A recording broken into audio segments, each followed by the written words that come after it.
Hello বন্ধুরা, আরও একটা নতুন ভিডিও নিয়ে তোমাদের সামনে চলে এলাম। আর এই ভিডিওটা হলো পরশু দিনের, মানে পয়লা বৈশাখের। তা একটা ভিডিও পয়লা বৈশাখের দিনই পোস্ট করেছিলাম যে পয়লা বৈশাখের দিন আমার মনটা একদম ভালো থাকে না, বাবার জন্য ভীষণ মনটা কষ্ট হয়।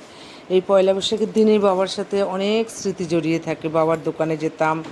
তা যে যাবার সে তো চলে গেছে, তাকে তো আর ধরে রাখতে পারিনি, কিন্তু যে আছে তাকে তো ভালো রাখতে হবে, তারও মনে কষ্ট। তা যাই হোক, মার জন্য একটু বেরিয়ে পড়লাম পয়লা বৈশাখে। তা বাড়ির সামনে থেকে অটোতে উঠে নিলাম। তা উঠে চেকপোস্টে না, বাজারের সামনে নামবো। চেকপোস্টে আজকে নামবো না। আর এই যে বাজারের সামনে নেমে বাজারের এক ভাইয়ের দাদার দোকান থেকে বাবার জন্য একটু মালা নিয়ে নিলাম। কারণ এই পয়লা বৈশাখটা যে আমাদের কত স্মৃতি রয়েছে সে শুধু আমরাই জানি। তার দুটো মালা দিয়ে একটা মালা করে নিলাম, জুঁই ফুলের মালা।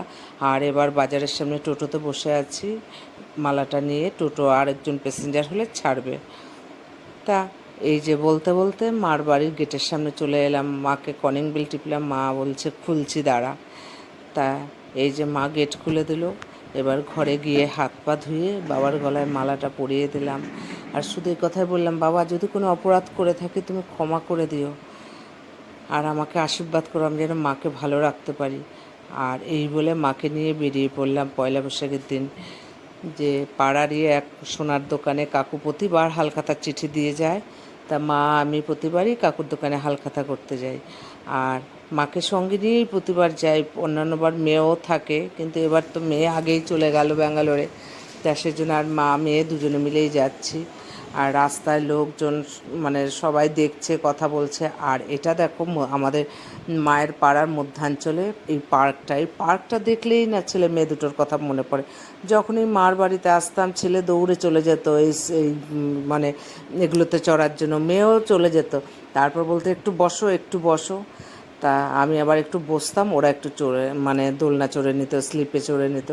তারপরে এই যে দেখো দেখতে দেখতে চলে এলাম এই যে কাকুর দোকানে। তোমাদের নামটা দেখিয়ে দিই, নিউ রূপায়ণ জুয়েলার্স। এবার না তেমন একটা ভিড়।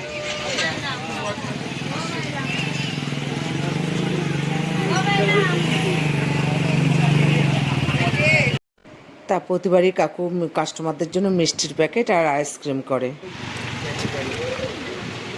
চলো চলো আসো। হ্যাঁ আমার থাক। হ্যাঁ চলো। মা মেয়ে দুজনে দুটো আইসক্রিম নিয়ে নিলাম। আর ভেবেছিলাম যে পাশেই আমার ফ্ল্যাট, তা ফ্ল্যাটে যাব। তাই বললাম না থাক, আজকে রাত হয়ে গেছে, মার সাথে একটু সময় কাটাই, আর ফ্ল্যাটে যাব না। তাই এই যে কাকুর দোকানে উল্টো দিকেই এই যে পুকুর পাড়ে রেলিংয়ে বসে মা আর আমি আইসক্রিম খাচ্ছি। আর আমার পেছনেই দেখো এই যে বিল্ডিংটা, এটা আমাদের সি ব্লকের মানে সব থেকে বড় স্কুল, নবোদয় স্কুল। এই স্কুলে ক্লাস মানে 1 থেকে 10 পর্যন্ত পড়েছে, অনেক স্মৃতি জড়িয়ে আছে স্কুলের সাথে। আর এই যে আমরা বসেছি পাশেই পুকুর, এটা সি ব্লকের সব থেকে বড় পুকুর। দেখো এখন যে পুকুর আরও কাটবে করে জল মানে বের করেছে।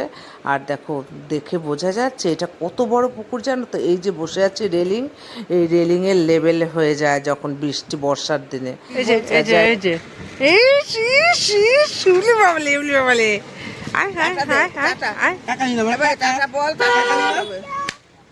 টা টা। এই যে এদিকে এদিকে এদিকে আসো এদিকে আসো, ফ্ল্যাঙ্ক কিস দাও। বাবা আইসক্রিম নিয়ে আয়। তা যে দোকানে হালখাতা করলাম ওই কাকুর নাতিকে একটু চটকে নিলাম, এত পাকা পাকা কথা বলছে আর এত কিউট দেখতে। তা একটু আদর করে নিলাম। আসলে কি বলো তো, বাচ্চাদের দেখলেই না নিজের ছেলে মেয়ে দুটোর কথা মনে পড়ে যে কত তাড়াতাড়ি ওরা বড় হয়ে গেল। তাই একটু আদর করে নিলাম। আর বাচ্চা তো সবাই ভালোবাসে তাই না। তাই এবার মাকে একটু আগিয়ে দিতে যাচ্ছি কিছুক্ষণ গল্প করে। আর মা বললো মার কিছু মধু সাদাই লাগবে। তা মার বাড়ির সামনে এই যে নিয়ে নিচ্ছে পাড়ার এক মধু সাদাই দোকান থেকে। তা আমি আবার একটু দাঁড়িয়ে রইলাম। মা বললো তুই চল, হয়ে গেছে আমি বেরোলাম।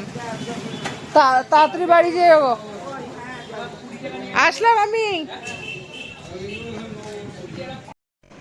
তা যাই হোক, মা বললো আমার মধু সাদাই নিতে একটু দেরি হবে, অনেক রাত হয়ে গেছে, তুই বাড়ি চলে যা। তা আমি বাড়ি আসছি, ফিরছি। আর ওই দেখো মা এখনও দোকানে রয়েছে, একটু গল্প করছে। তা যাই হোক বন্ধুরা, আজকে পয়লা বৈশাখের দিন তোমরা খুব খুব ভালো থেকো, সারাটা বছর যেন তোমাদের খুব ভালো কাটে। আর কি বলো তো, ছেলে মেয়ে দুটোর জন্য ভীষণ মনটা খারাপ লাগছে। ওরা কত তাড়াতাড়ি বড় হয়ে গেল শুধু ভাবছি। যাই হোক, বাবার কথাও ভীষণ মনে পড়ে গেছে, কিন্তু কি আর করব, এখানে তো মানুষের কোনো হাত থাকে না, পরিস্থিতিকে মানিয়ে নিতে হয়। কিন্তু যে আছে তাকে তো ভালো রাখতে হবে বলো। তাই যখন যতটুকু সময় পাই মাকে সময় দেওয়ার চেষ্টা করি। তো যাই হোক, ভিডিওটা শেষ করলাম। ভালো থেকো, সুস্থ থেকো, পাশে থেকো।